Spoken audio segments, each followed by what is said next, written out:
오늘 말씀은 창세기 12장 1절로 5절 말씀 보겠습니다. 대독합니다. 여호와께서 아브라함에게 이르시되 너는 너의 고향과 친척과 아버지의 집을 떠나 내가 내게 보여줄 땅으로 가라. 내가 너로 큰 민족을 이루고 내게 복을 주어 내 이름을 창대하게 하리니 너는 복이 될지라. 너를 축복하는 자에게는 내가 복을 내리고 너를 저주하는 자에게는 내가 저주하리니 땅의 모든 족속이 너로 말미암아 복을 얻을 것이라 하신지라. 이에 아브라함이 여호와의 말씀을 따라갔고 롯도 그와 함께 갔으며 아브라함이 하란을 떠날 때에 75세였더라. 아브라함이 그의 아내 사레와 조카 롯과 하란에서 모은 모든 소유와 얻은 사람들을 이끌고 가나안 땅으로 가려고 떠나서 마침내 가나안 땅에 들어갔더라. 아멘. 아멘.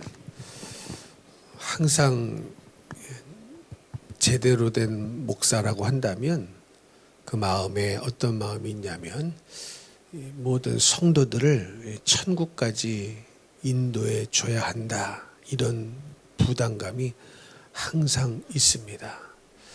이 땅에 교회가 존재하는 목적은 잘 먹고 잘 살고 어떤 정보를 주기 위해서 있는 것이 아니라 예수를 믿게 해서 천국으로 인도하기 위해서 교회가 존재를 하는 것입니다. 이 땅을 살아갈 때에는 예수님 잘 믿고 주님 뜻을 이루는 사람이 되고, 죽어서는 천국에 가기 위해서 우리가 예수를 믿는 것이고, 그것을 위해서 이 땅의 교회가 존재를 하는 것입니다. 그렇다면 천국은 어떻게 갈 수 있는가? 예수님을 믿어야 되죠. 믿어야 천국을 갑니다. 그래서 강조하고 또 강조하는 것이 믿음 생활이거든요. 그런데 안타깝게도 아직도 믿음이 무엇인지 잘 모르는 분도 있고 알아도 못하는 분도 많이 있습니다.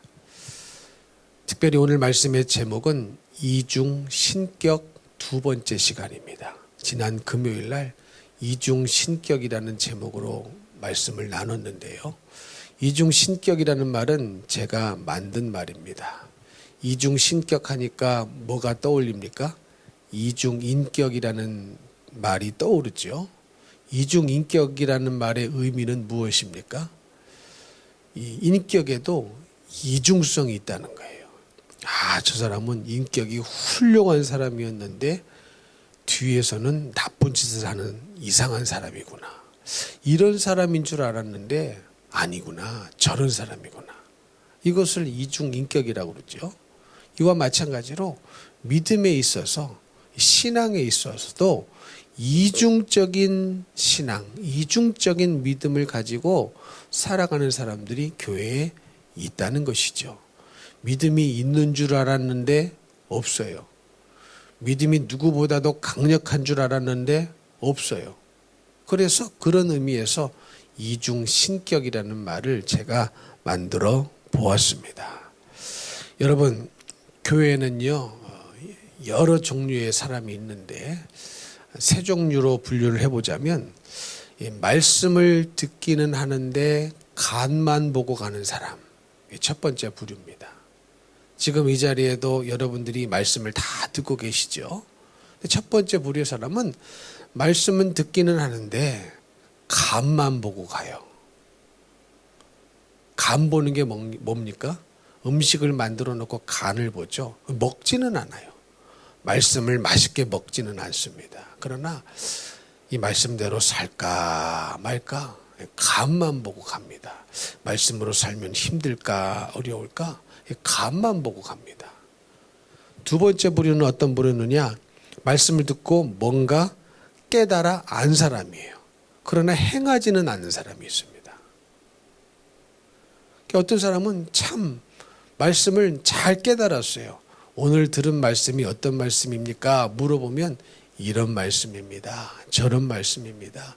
참 이런 부분이 은혜가 됐습니다. 저런 부분이 은혜가 됐습니다. 말잘지는 대단합니다. 그러나 정작 행하지는 않습니다. 이 두 번째 부류의 사람이에요. 마지막 세 번째 부류의 사람은 누구냐? 듣고 안 것을 행함까지 가지고 가는 사람. 아무리 힘들고 아무리 어렵다 할지라도 들은 말씀을 결국 행함으로 가지고 가는 사람이 세 번째 부류입니다. 그러면 여러분, 이 세 부류의 사람 중에 정말로 하나님이 인정하시는 천국에 들어갈 수 있는 믿음의 사람은 몇 번째일까요? 세 번째 부류의 사람이죠. 근데 이 말씀은 곧 우리 예수님이 하셨던 네 가지 마음밭의 비유와도 일맥상통합니다. 네 가지 마음밭의 비유도 결국 그 말 아니겠습니까? 길가밭이나 돌밭이나 가시밭길, 열매 맺지 못하는 것은 똑같죠. 믿음이 아니라는 거예요. 진짜 믿음은 아니라는 거예요. 진짜 믿음의 사람은 좋은 땅, 좋은 마음의 밭을 가지고 있어서 주신 말씀을 듣고 알고 깨닫고 결국은 어디까지 가지고 가느냐. 그 말씀을 기필코 행하는 자리에까지 가지고 갈 수 있는 사람이 좋은 땅, 좋은 마음의 밭을 가진 사람인데 그 사람이만 사실은 믿음의 사람인 거거든요. 그 사람만 믿음의 사람이라고 말할 수가 있는 것입니다. 그래서 여러분, 과연 나는 어떤 종류의 사람인가? 항상 말씀을 듣지만 간만 보고 가는 사람인가? 말씀을 듣고 깨닫고 고백하는 것도 있지만 결국은 행하지는 않는 사람인가? 말씀을 듣고 깨닫고 안 말씀을 행하는 사람인가? 그러나 믿음의 사람은 마지막 부류의 사람밖에 없습니다. 믿음의 사람은 좋은 땅을 가진 사람을 믿음의 사람이라고 말을 할 수가 있는 것입니다. 그러면 중요한 게 뭐라고 그랬습니까? 믿음이 없이는 천국에 못 가기 때문에 믿음으로 살아야 되는데, 그렇다면 말씀을 듣고 결국 행하는 자리까지 갈 수 있는 사람은 어떤 사람이냐면 오직 그 말씀이 하나님의 말씀이냐 아니냐만 분별해서 하나님의 말씀이라면 순종하기로 결단을 내리고 결심을 하고 순종하는 사람입니다. 다시 말하면 내가 말씀을 듣고 순종하는, 행하는 사람이 되려면 딱 한 가지만 고려를 해야 된단 말이에요. 그게 뭐냐? 하나님이 말씀하셨느냐? 하나님의 명령이냐? 하나님의 뜻이냐? 맞다면 순종하는 것이 믿음의 사람입니다. 근데 여러분, 왜 순종을 못하는 믿음의 사람이 안 되는가 봤더니 너무 고려하는 게 많아요. 너무 고려하는 게 많아요.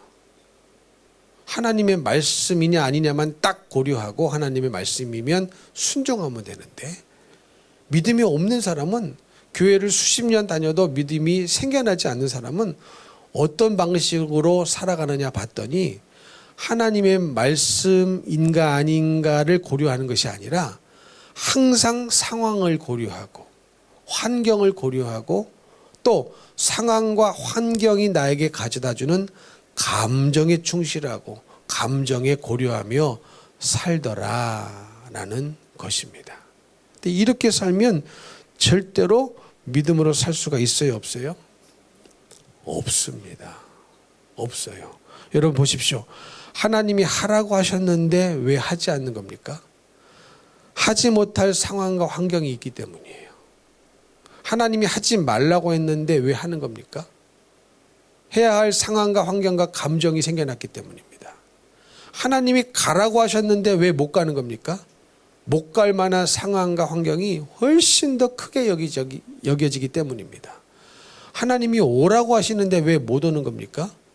못 올 만한 상황과 환경과 감정이 하나님의 말씀보다 훨씬 더 크게 여겨져서 하나님의 말씀이 내 생각을 장악하는 것이 아니라 상황이 장악하고 환경이 장악하고 거기에 따른 내 감정이 나를 항상 장악하고 있기 때문에 결국은 하나님의 말씀만 고려해야 되는데 뭘 더 고려하는 거예요?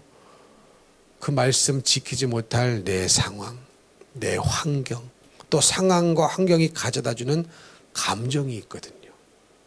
두려움이라는 감정, 염려라는 감정, 근심이라는 감정에 둘러싸여서 믿음의 한 발자국도 나아가지 못하는 사람들이 있더라라는 사실입니다. 여러분, 참 요즘 우리나라가 어렵고 또 앞으로도 어려워질 이유 중에 하나가 뭐냐면 사람들이 아이를 안 낳아요. 안 낳아요. 근데 성경은 생육하고 번성하라고 그랬죠. 믿으십니까?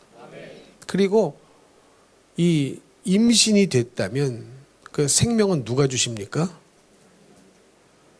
하나님이 주시는 거 확실합니까? 혹시 나는 삼신할머니가 줘서 태어났다, 그런 분 없죠? 그럼 하나님이 주신 것을 왜 인간이 그거를 낙태를 심깁니까? 근데 그런 이유는 뭡니까? 애 낳을 상황이 아니야. 애 낳을 환경이 아니야. 너는 정신머리가 어디가 있길래 도대체 임신을 덜컥 해버려가지고 어떻게 살려고 아주 난리를 냅니다. 아주 불신으로 살도록 아주 막 그렇게 퍼부숴댑니다. 아니, 말씀에 순종하며 낳았다면 내가 임신하고 싶어서 한 것도 아니고 생명은 하나님이 주신 것이고 그게 믿어지는 믿음의 사람이라고 한다면, 그래서 생명을 주셨다면 어떻게든 그것을 믿고 잘 키울 수 있도록 도와줘야지. 그것을 빌미 삼아서 불신으로 살도록 믿음이 아닌 말을 내뱉고 어떻게 애를 키울 거냐고, 그럼 자기가 키워주지. 대책 없이 왜 낳았냐고. 여러분, 무슨 대책이 필요한데요? 무슨 대책이 필요합니까? 여러분, 우리나라도요, 미신 우상 숭배로 찌들었던 그 시대에도 어른들이 뭐라고 얘기한 줄 아십니까? 믿음이 없었던 그 시대에도 뭐라고 얘기한 줄 아십니까? 아이는 자기 먹을 것을 가지고 태어난다, 이렇게 얘기를 하시더라고요. 믿음이 없는 분들도 그런 얘기를 하셔요. 그런데 하물며 하나님을 믿는다, 생명의 창조주이신 하나님을 믿는다고 하는 분들의 입술에서 나오는 말이 대책 없이 나오면 어떡하느냐. 무슨 대책이 필요합니까, 여러분?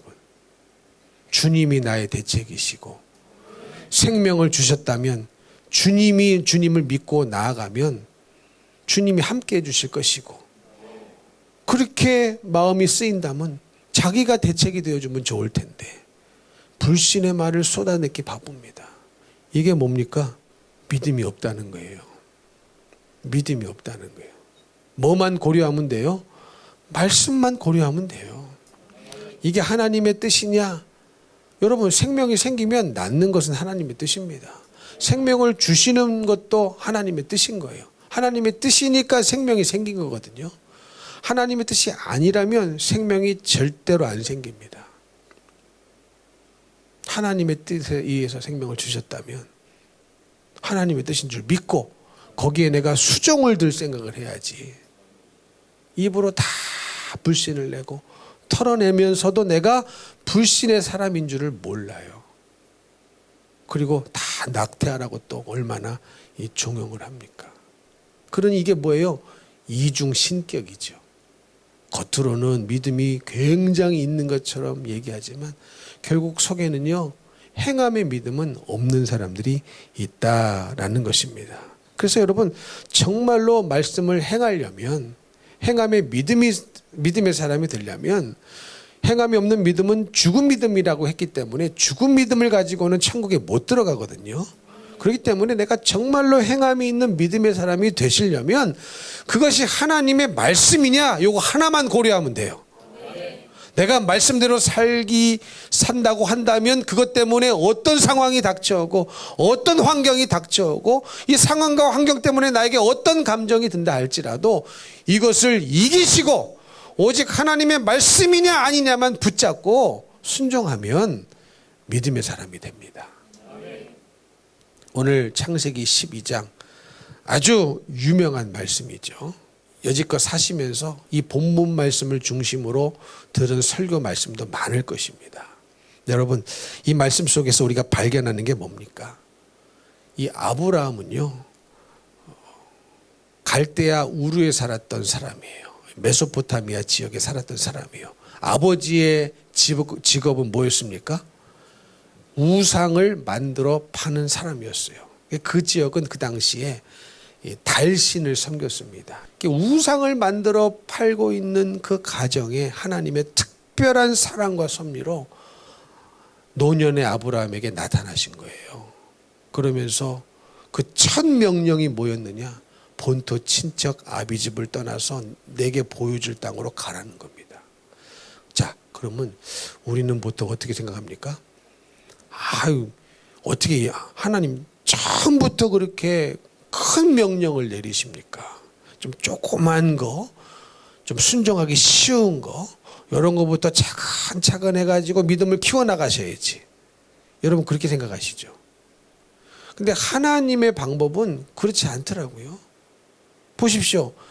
지금 이 시대가 아닙니다. 문명이 발달할 대로 발달하고 사는 이 시대가 아니고 수천 년 전의 그 시대. 그 시대의 본토 친척 아비집을 떠나라고 해서 떠나는 것이 쉬운 시대가 아닙니다. 그것도 어디로 갈지 목적지를 안정해 주시고 내가 내게 앞으로 보여줄 땅으로 가라고 하신 거예요. 그러면 그 땅이 어느 땅이지 미리 갔다 올 수도 없고 조사할 수도 없고 가가지고 미리 가가지고 내가 여기 가서는 이거 해먹고 저거 해먹고 이런 직업을 가지고 저런 직업을 가져야 되겠다고 딱 안심하고 돌아와서 이사하는 그런 시대가 아닙니다. 그러니 얼마나 그 시대에 본토 친척 아비집을 떠나는 것이 얼마나 큰 명령입니까? 근데 하나님은요 초장부터 처음부터 큰 명령을 하셔요. 무슨 말씀인지 이해가 되십니까? 우리 상황 형편 생각해 주시면서 우리에게 맞는 명령을 하시는 게 아닙니다. 그건 내 생각이에요. 지극히 인본주의적인 내 생각입니다. 하나님의 생각은 달라요. 그래서 아브라함도 복이지만 아브라함이 약속받은 복은 아브라함으로 말미암아 세상이 복을 받는다는 거거든요. 그러면 이 복이 이루어지려면 반드시 필요한 게 아브라함의 순종인 거거든요. 아무리 하나님께서 복을 짊어지고 계시고 이 복을 우리에게 다 쏟아 부어주려고 하셔도 당사자가 순종을 안 하면 당사자가 거부하면 복이 안 옵니다. 복을 받을 수가 없습니다. 근데 그 순종하는 그 크기를 보니까 하나님께서 명령하시는 그 수준을 보니까 이게 적은 수준이 아니에요. 내 생각의 믿음의 수준이 아닙니다. 본토, 친척, 아비집을 떠나라. 그리고 미지의 세계로 가라. 이거 얼마나 어려운 겁니까? 얼마나 힘든 겁니까? 지금 이 세상에서도 지금 시대를 살아가는 우리들도요. 이사 한번 가려면 얼마나 따지는지 몰라요. 거기 이사 가면 과연 집값이 오를 것이냐. 이리 가면 오를까 저리 가면 오를까지 뭐 믿음 따라 명령 따라 신앙 따라 이사 갑니까? 그런 분도 계시지만 전혀 하나님의 뜻 하나님의 명령 성경은 고려의 대상에서 완전히 제외되고 지극히 인간적인 이유 지극히 인본주의적인 생각으로 옮긴단 말이죠. 이렇게 발달한 시대에도. 근데 그 시대에는 이런 시대가 아닙니다. 가다가 죽을 수도 있어요. 가다가 강도 만날 수도 있습니다. 지금 아브라함이 살았던 그 메소포타미아 지역은 얼마나 문명이 발달한 곳인지 몰라요. 근데 여러분 사람이 그렇지 않습니까? 아주 안 좋은 곳에 있다가 좋은 곳으로 이사 가는 때는 막 할렐루야 하나님이 우리에게 이렇게 복을 주셨습니다. 그럽니다. 근데 좋은 곳에 살다가 안 좋은 지역, 안 좋은 곳으로 이사 가면 여러분 그게 쉽습니까? 사람이요. 씀씀이가 커져가지고 줄이려면 어려워요. 그렇죠? 없다가 느는 거는 감사하고 기쁨으로 받아들이는데 씀씀이가 크다가 좋은 곳에서 살다가 안 좋은 곳으로 가고 씀씀이가 없어지면 마음이 어려워집니다. 그러면 고려의 대상이 뭐냐는 거죠. 하나님이 가라고 하셨다면 오직 하나님의 말씀만 고려의 대상이 돼서 움직이면 되고, 가라 하면 가고 오라 하면 오라 하면 되는데, 우리는 그게 고려의 대상이 아닐 때가 얼마나 많습니까? 환경도 고려하고 학군도 고려하고, 뭐 이것이 나쁘다고 하느라고 하긴 말보다 믿음은 아니라는 말씀을 드리고 싶은 거예요. 믿음의 사람은 누구냐? 상황과 환경이 결정의 중요한 요인이 아니라 하나님이 말씀하셨느냐? 그게 과연 하나님의 뜻이냐? 하나님의 명령이냐? 이것만 분별하면 돼요. 그리고 하나님의 뜻이고 명령이라면 하시면 됩니다. 그래야 믿음의 사람이 되고 아브라함 같은 믿음의 조상이 될 수가 있는 것이거든요. 그래서 아브라함은 얼마나 그게 힘든 세상이었는데도 불구하고 본토 친척 아비집을 그냥 훌쩍 떠나버렸어요. 그래가지고 믿음의 조상이 된 것이고, 많은 민족들이 아브라함으로 말미암아 복을 받게 됐습니다. 왜? 아브라함 통하여서 결국은 누가 오십니까? 예수님이 오시지 않습니까? 그게 복이 된 것이고 복의 통로가 된 것입니다. 그리고 또 이 아브라함이요, 가장 지키기 힘들었던 명령이 뭐였을까요? 뭐였을까요? 아들 이삭을 바치라는 명령이었을 것입니다. 이 명령은 또 다른 차원의 믿음이 필요해요. 그러면 이때는 뭘 이겨야 되느냐? 이게 하나님의 말씀이라는 것만 고려해서 아브라함은 바치러 떠났거든요. 근데 이럴 때에 가장 아브라함에게 부딪혀오는, 순종하지 못할 이유가 뭘까요? 자식 사랑입니다. 자식 사랑. 자식 사랑입니다. 자식은 사랑해야 되죠. 그렇죠. 자식 안 사랑하는 사람 없죠.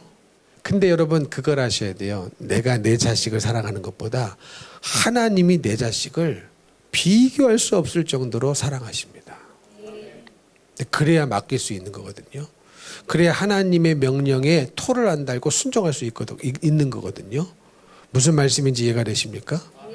아브라함도요, 아브라함이 자기가 자신을 사랑하는 것보다 하나님이 자기를 더 사랑하시는 거거든요.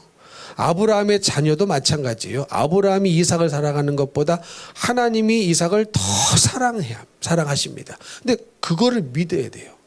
근데 그거를 믿어야 되는데, 이거를 믿지 못하기 때문에 오늘날 많은 교회 다니시는 분들이 이 자식 사랑이라는 명목하에 이 불순종의 여리고성을 수없이 쌓아가고 있는 분들이 계세요.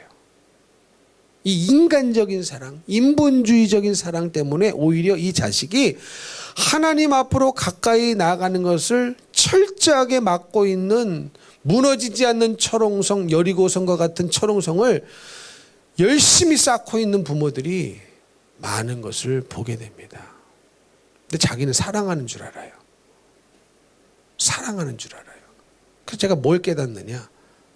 야, 자식 사랑이 하나님을 만나는 것을 못하게 하는구나. 자식 사랑이 그 자식도 하나님께 순종하는 것을 못하게 막고 있구나. 철저한 인본주의적인 사랑, 철저한 인간적인 사랑. 그분들은 어떻게 생각하는 줄 아세요? 하나님이 내 자식을 나보다 더 사랑하는 것에 대한 믿음이 없는 거예요. 그렇지 않습니까? 믿음이 있으면 바쳐라 내놓죠. 가라 가게 하죠. 오라 오게 하죠. 근데 이때 아브라함이 통과해야 할 만했던 시험은 뭐냐? 자식 사랑입니다. 여러분 생각해 보십시오. 100세에 얻은 아들이니까 얼마나 이쁘겠습니까? 그것도 정 별로 없을 때 막 낳자마자 바치라는 게 또 아니고, 뭐 그때도 정이 있지만 아주 정이 들을 대로 들었어요. 예? 정이 들을 대로 키우면서 들은 그 나이에 바치라고 하죠. 하나님 참. 근데 아브라함이 자식 사랑하는 마음 때문에 불순종했다.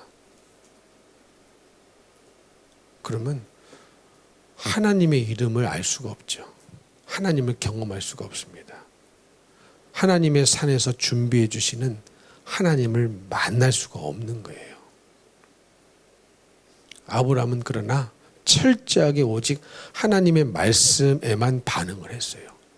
그래서 일찍 일어나 아내 사라하고도 상의하지 않고 말하지 않고 종과 함께 이삭과 함께 길을 떠납니다. 그리고 모리아산 앞에서 또 행여나 이 종들이 방해할까 싶어서 아들을 죽이는 모습을 보고 주인님 미쳤습니까? 이게 웬일입니까? 정신 차리시옵소서 하고 칼을 뺏을까 봐 뭔 일을 하러 가는지도 알려주지 않아요, 여러분. 왜 알려주면 중도에 방해할 가능성이 많거든요. 이 종도 다 뒤에 남겨놓고 이제 이삭과 단둘이 올라갑니다. 그래가지고 정말로 칼로 내려치려고 하는 그 순간에 누가 나타나셨어요? 하나님이 그때 나타나시는 거예요. 여러분, 하나님이 언제 나타나시는 줄 아십니까? 하나님이 언제 자신을 보여주시고 계시해 주시는 줄 아십니까? 하나님이 언제 음성을 들려주시고 기적을 베풀어 주시는 줄 아십니까? 완전한 순종의 자리까지 가는 거기까지 갔을 때에 하나님이 나타나시는 거예요. 믿으십니까? 그러면 왜 우리는 하나님을 못 만나는가? 왜 나에게는 하나님이 나타나시지 않는가? 말씀하시지 않는가? 그 온전한 순종의 마지막 자리까지 가지를 않기 때문에 그래요. 만약에 우리가 아브라함이라면 우리는 하나님을 어떻게 생각할 것이냐? 이제 집에서 이삭을 데리고 바칠 채비를 준비하고 있을 때 하나님이 나타나면 얼마나 좋아. 아, 너 지금 채비하고 있구나. 됐다. 그럼 얼마나 그 마음 졸이는 시간이 없어지겠어요. 그렇죠. 그러나 하나님 그때 안 나타나십니다. 그럼 혹시 그때 잠시 주무시다가 때를 놓쳐서 못 나타나셨다면 이제 길을 가는 중간에 하나님이 좀 나타나 주셔서 네가 정말로 길을 떠났구나. 됐다. 그때 나타나 주시면 얼마나 좋아. 그때도 안 나타나셨으면 이제 종들을 남겨놓고 모리아 산으로 올라가는 중에 나타나 주시면 얼마나 좋아요. 근데 그것은 우리의 생각입니다. 여러분도 그때 나타나 주셔서 도와주시고 됐다 했으면 좋겠죠. 근데 하나님은 그때 안 나타나십니다. 언제 나타나셔요? 마지막 온전한 순종의 자리까지 갔을 때에 그때 나타나시는 거예요. 그래서 여러분, 주님을 경험하고 싶다면, 주님의 이름을 알고 싶다면, 하나님의 기적을 경험하고 싶다면 여러분, 우리도요 그 마지막 순종의 자리까지 가봐야 됩니다. 가봐야 됩니다. 정말로 칼로 내려치려고 하는 그 순간에 아브라함아, 아브라함아, 하나님이 그때 나타나셔서 양을 준비해 주시지 않습니까?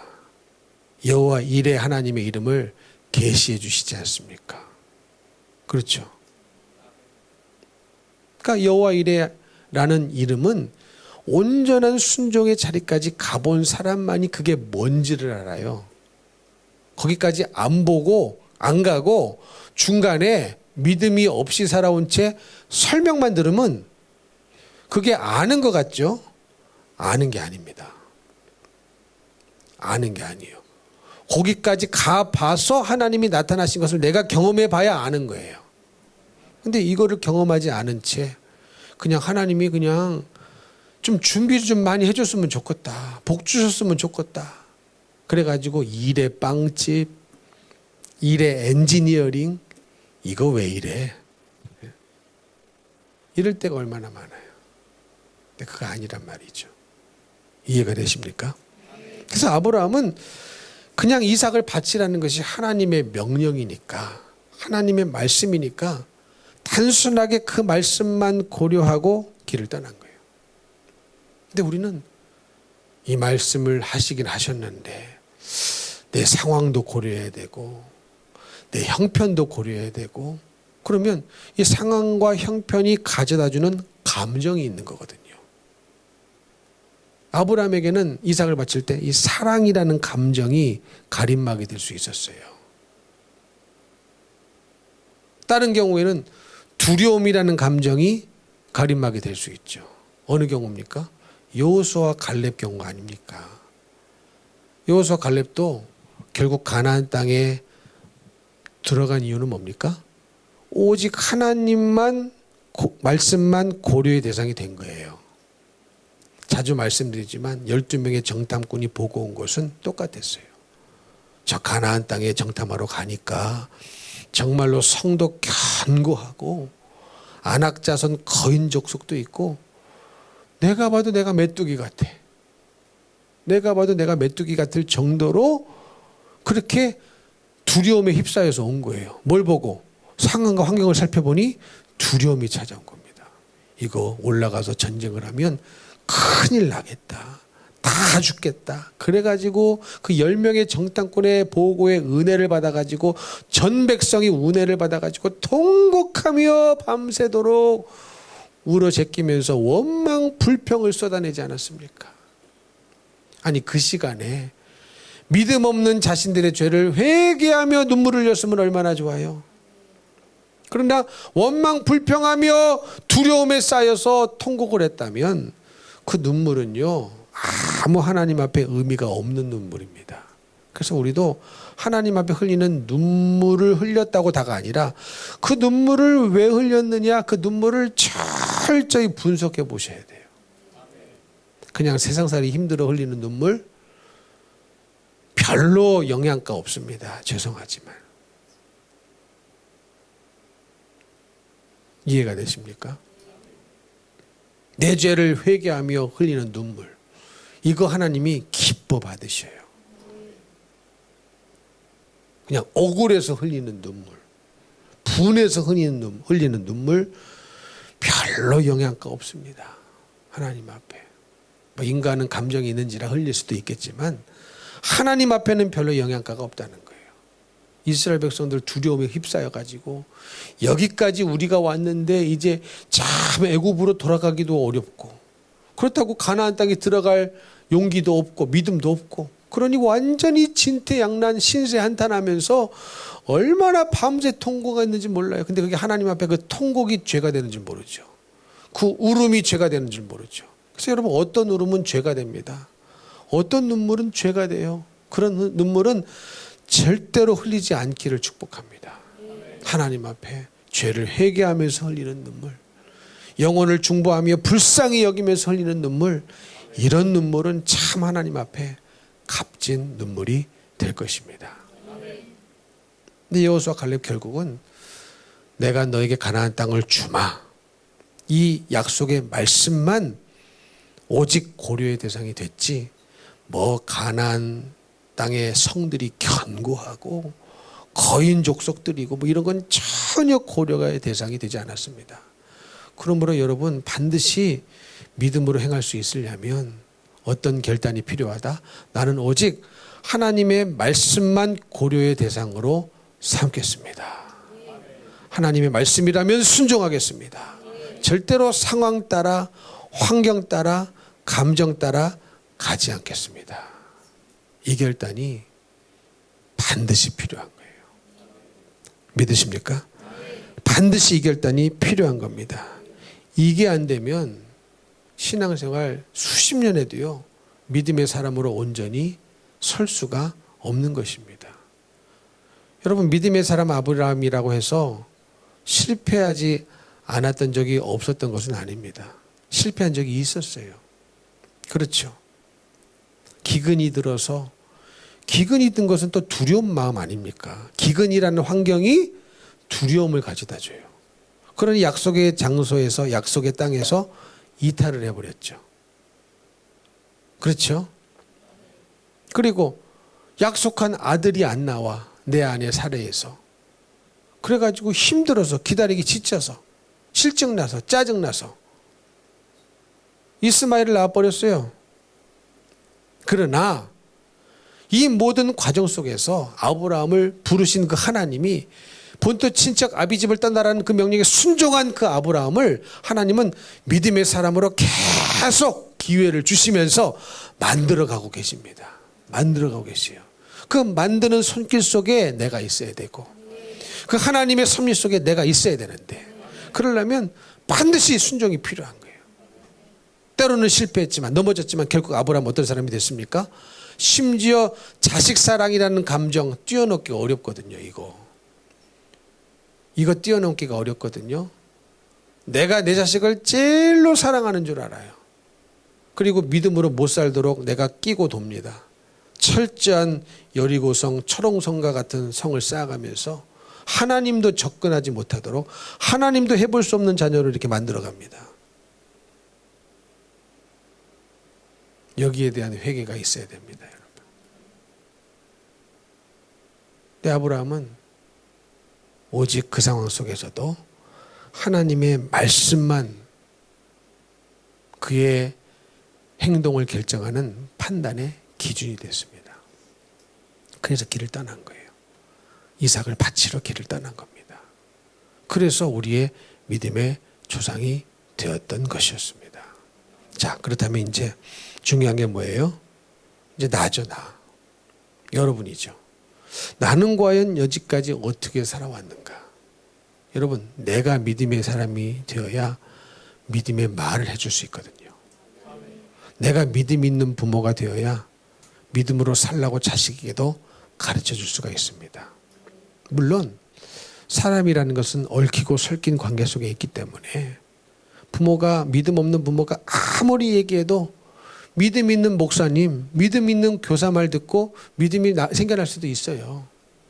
그러나 많은 경우에 가장 많은 시간을 보내고 가장 많은 사랑을 느끼는 공간이 가정이기 때문에 깜빡 이 자녀들도 인간적인 사랑만 알고 받아들이면 부모가 말하는 불신의 말에 자기도 모르게 불신의 길로 갈 수가 있다는 거예요.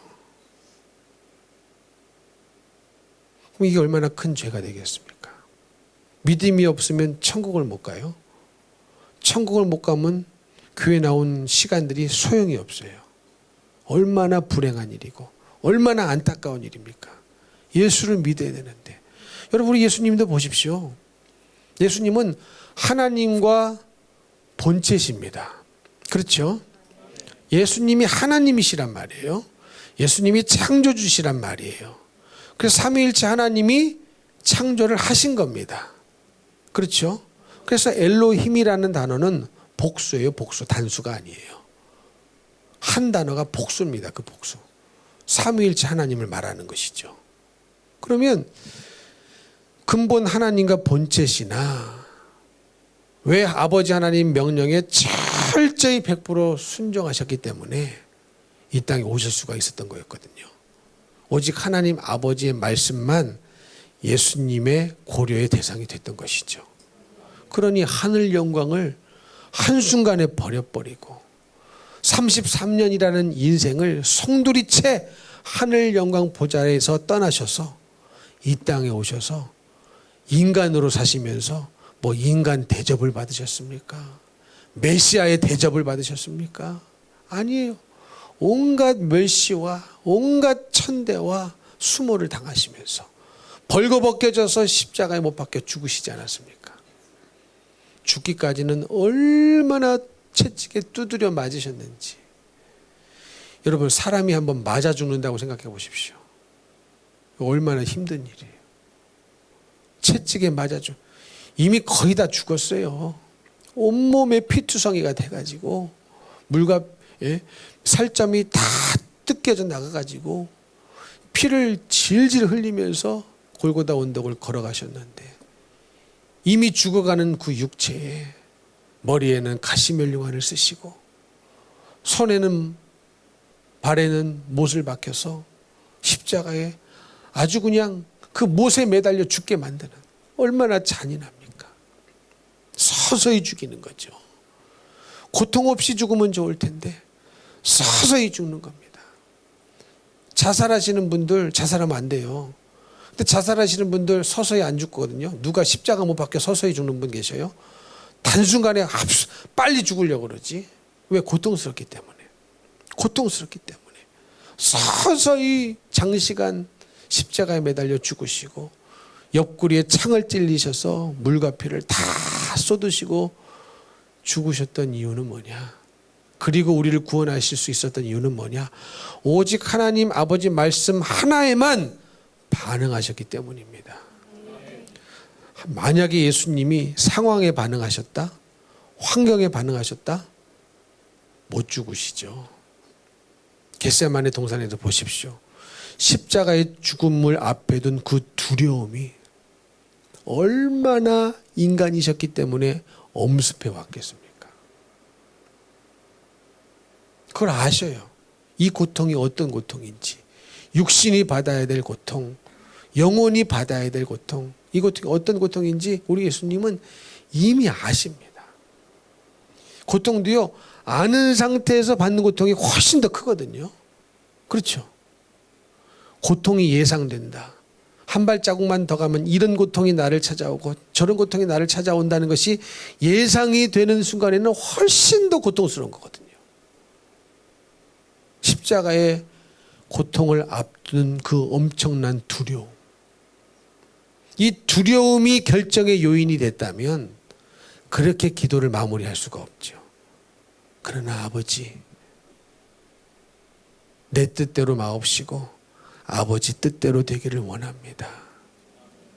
두려움을 이기는 기도. 왜? 하나님이 나를 죽이려고 아버지가 나를 십자가에 못 박으라고 나를 보내주셨으니까. 이게 나의 사명이니까. 이게 아버지의 뜻이니까. 이게 아버지의 명령이니까. 이것을 끝까지 수행하려고. 오직 하나님 아버지 말씀에만 반응하려고 그토록 땀방울이 핏방울이 될 정도로 기도하신 겁니다. 여러분, 우리도 기도해야 돼요. 뭐가 개입되지 않도록? 하나님의 말씀을 행함에 있어서 상황이 개입되지 않도록, 환경이 내 생각을 장악하지 않도록, 그리고 상황과 환경으로 인한 내 감정이 요동치지 않도록 우리는요 정말로 겟세마네 기도를 하셔야 됩니다. 그냥 기도가 아니에요. 우리도요 겟세마네 기도를 하셔야 돼요. 무슨 말씀인지 이해가 되십니까? 그냥 기도 제목만 나열하고 가지 마시고 엄청난 하나님의 뜻을 이루려고 한다면, 아버지의 말씀대로 살려고 한다면 이런 고통도 있고 저런 아픔도 있고 이런 어려움도 예상이 됩니다. 그러나 아버지 뜻이기 때문에 나는 내 원대로 살고 싶지 않습니다. 아버지 뜻대로 살기를 원합니다. 라는 이 간절한 소망을 가지고 간절히 기도하면 우리도요 기도 시간에 엄청나게 땀이 납니다. 땀방울이 핏방울이 될 정도. 모세혈관이 다 터져서 정말로 그렇게 기도가 나와요. 근데 뭐 나이스하게 기도하고 가요? 나이스하게 기도하고 가요? 뭐 어떤 부흥에서는 통성기도 하지를 말라고 그랬대요. 아니 부흥에서도 통성기도 안 하면 언제 하려고? 집에 가서 하려고요? 차 타고 가면서 하려고? 전철 안에서 하려고요? 그래서 여러분 우리는 기도하셔야 됩니다. 오직 하나님의 말씀에만 반응할 수 있도록, 상황이 끼어들어서 반응하지 않도록, 환경이 끼어들어서 반응하지 않도록 오직 하나님의 말씀에만 반응할 수 있도록 우리는 기도하셔야 됩니다. 그래서 믿음의 사람이 되면 어떻게 대책 없이 왜 애를 낳니 이런 얘기를 어떻게 합니까? 그러면 자기가 대책이 되면 되지. 그게 믿음의 사람의 생각 아닙니까? 무슨 말씀인지 이해가 되십니까? 그렇게 염려가 되면 자기가 대책이 되어주면 되고 기도해주면 되고, 그렇지 않습니까? 신앙의 우리 삶의 많은 부분에 있어서 사실은 우리가 믿음의 사람 같지만 믿음 없는 말을 얼마나 상황 환경에 따라 내뱉으면서도 정작 내가 믿음이 없다는 것을 못 깨달아요. 이러니 이게 얼마나 큰 마귀의 미혹이냐는 거죠. 여러분, 마귀의 미혹이 제가 뭐라고 설명을 드렸습니까? 내가 당하는지도 모르고 당하는 게 미혹이에요. 그렇게 당한 게 아담과 하와였죠. 아담이 열심히 뱀과 대화하면서 이놈의 뱀이 나를 망하려고 하네. 망하려고 지금 이런 말을 하네. 아주 가만히 들어보니까 살살 나를 위하는 말 같은데 이놈의 말을 들으면 내가 하나님 말씀에 불순종하게 돼서 큰일 나게 생겼네 알아차렸으면 이 뱀아 떠나라. 뱀탕을 끓여 먹기 전에 그랬겠죠. 근데 당하는지도 모르고 당했어요. 자기를 엄청나게 위해 주는 줄 알았어요. 하나님보다 자기를 더 위해 주는 줄 알았어요. 하나님의 선하심을 의심하게 만들었거든요. 하나님의 사랑을 의심하게 만들었거든요. 하나님이 너 사실은 네가 눈이 밝아져서 하나님처럼 될까 봐 하나님이 그거 못 먹게 한 거야. 얼마나 말이 그럴싸합니까? 자기가 뱀이 어떻게 아담과 하와를 하나님보다 더 사랑하냐고요. 여러분 우리가 어떻게 내 자식을 하나님보다 더 사랑하냐고요. 근데 철저히 인본주의적인 사랑으로 내 자식이 하나님의 사랑을 못 깨닫도록 만들고 있는 사람이 장본인이 또 부모이기도 합니다. 내 가족일 때가 많아요. 그래서 성경은요 그냥 써 있는 게 없어요. 하나님이 그냥 명령하는 게 아닙니다. 하나님이 심심해서 인간이 막 머리 썩고 골치 아프고 막 그게 막 재밌어 가지고 하나님이 이삭에게 아들을 바치라고 한 게 아니잖아요. 그렇지 않습니까? 요놈들 인간 만들어 놓고 막 하늘에서 바라보시면서 막 재밌어 가지고 이리 몰고 저리 몰고 그런 게 아니거든요. 인간이 막 아브라함이 고뇌할 것이 너무 꼬셔 가지고 너무 기뻐 가지고 아브라함에게 이삭을 바치라고 말한 것이 아니거든요. 거기에 믿음이 비밀이 있고 거기에 신앙의 비밀이 있고 거기에 하나님 사랑의 비밀이 있는 건데 통과해야 여호와 이레라는 하나님의 이름을 계시해 줄 수가 있는 건데 또 알려주면 뭐 하겠습니까? 믿음이 없으면 소용이 없잖아요. 무슨 말씀인지 이해가 되세요? 알려주면 뭐 합니까? 흉내만 내면 뭐 하느냐고요. 내가 가져야지. 내가 가져야죠. 앵무새 본 적 있으세요? 앵무새? 앵무새 보니까요. 옆에서 말하면 다 따라해요. 다 따라해요. 똑같이 따라합니다. 그럼 그렇다고 그 앵무새가 사람입니까? 흉내낸다고 사람 아닌 거거든요. 그러니까 여러분 믿음은 흉내내서 되는 게 아니에요. 내가 가져야 됩니다. 그러면 나도 오직 하나님의 말씀에만 반응하여서 상황도 환경도 초월하고 상황과 환경이 가져다주는 내 감정도 초월하고 거기에 결박당하지 아니하고 거기에 복종하지 아니하고 오직 주님의 말씀에만 복종해서 순종의 자리까지 나가 봐야 그 믿음이 내 것이 되는 거예요. 그 믿음이 내 것이 되는 거예요. 그 믿음이 여러분 것이 되라고 간증도 하는 것이고 성경도 말씀하고 있는 거거든요. 결국은 이 아브라함이 행한 일들은 아브라함의 간증 아닙니까 이게. 무슨 말씀인지 이해가 되세요? 아브라함이 행한 일들은 지금 우리가 볼 때는 아브라함의 간증인 거예요. 간증. 또 어떤 분들은 말씀만 전해달라고. 이게 말씀인데 그게 말씀인데 우리 예수님이요. 침례 요한도 그랬지만 우리 예수님도 마태복음에 보면은 바리새인과 서기관들을 향하여 독사의 자식들아 그랬어요. 그러면 바리새인과 서기관들 말씀에 없네. 예수님이 말씀만 하는 게 아니네. 이상한 사람이네. 이럽니까? 구약에 서기관과 바리새인들이 알고 있는 구약에 독사의 자식 없잖아. 독사의 새끼들아 없잖아. 근데 예수님이 오셔서 그들을 향하여서 독사의 새끼들아 이렇게 막 설교를 하신단 말이죠. 그러면 참 말씀만 해야지 이 말씀 아닌 거를 막 말하네. 그래요? 그게 맞는 말이에요? 뭐 말씀만 해달라고. 그렇다고 그 말씀대로 사느냐 그것도 아니에요.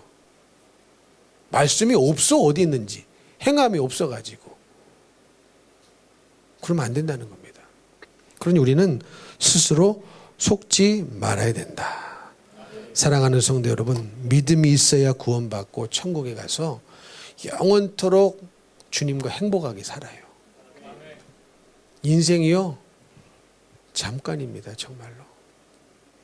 제가 자주 말씀드리지만 저도 50이 될 나이가 올 것이라는 것은 상상도 못했는데 여러분도 그러셨죠? 거울 보기가 두렵지 않으세요? 옛날에는 거울 보면서 거울아 거울아 이 세상에서 제일 이쁜 애가 누구니 나지? 왜 거울이 답할까 봐 빨리 얘기하는 거야. 거울이 딴 여자 얘기할까 봐. 근데 지금은 어때요? 어느새 막 주름이 막 생기고 뭐 어떤 비싼 크림을 발라도 그때뿐이야. 화장빨이 안 받아. 그러면 이제 분장으로 가야 돼. 분장빨도 안 받아. 그러면 이제 변장을 해야 돼. 그런 나이가 돼버렸습니다. 굵어가는 주름을 숨길 수가 없어요. 시간 금방 가더라고요, 정말로. 그러면 영원토록 살아야 될 곳은 두 군데인데 아무리 힘들고 어렵고 상황과 환경이 감정이 나를 하나님 말씀에 반응하지 못하게 만들어도 여러분 100년만 견디세요. 100년만. 길게 잡아서. 이미 몇십 년을 사셨으니 그것도 그나마 반은 다 줄지 않았습니까? 이미. 그러면 몇십 년만 견디면 영원이라는 천국이 나를 기다리고 있는데 아니 왜 그거를 못한다고 생각하냐고요. 그걸 왜 힘들다고 생각하느냐요. 그러면 지옥에 떨어져서 영원토록 지옥에 사는 건 안 힘들어요? 안 힘들어요? 그거는 견딜 수 없는 시간입니다. 견딜 수 없는 시간이에요. 상상하고 싶지도 않고 거기 뭐 구경 가고 싶지도 않아요. 뭐더러 구경 가요? 뭐더러 그 끔찍한 장면을 구경하고 싶지도 않아요. 안 가고 싶어요.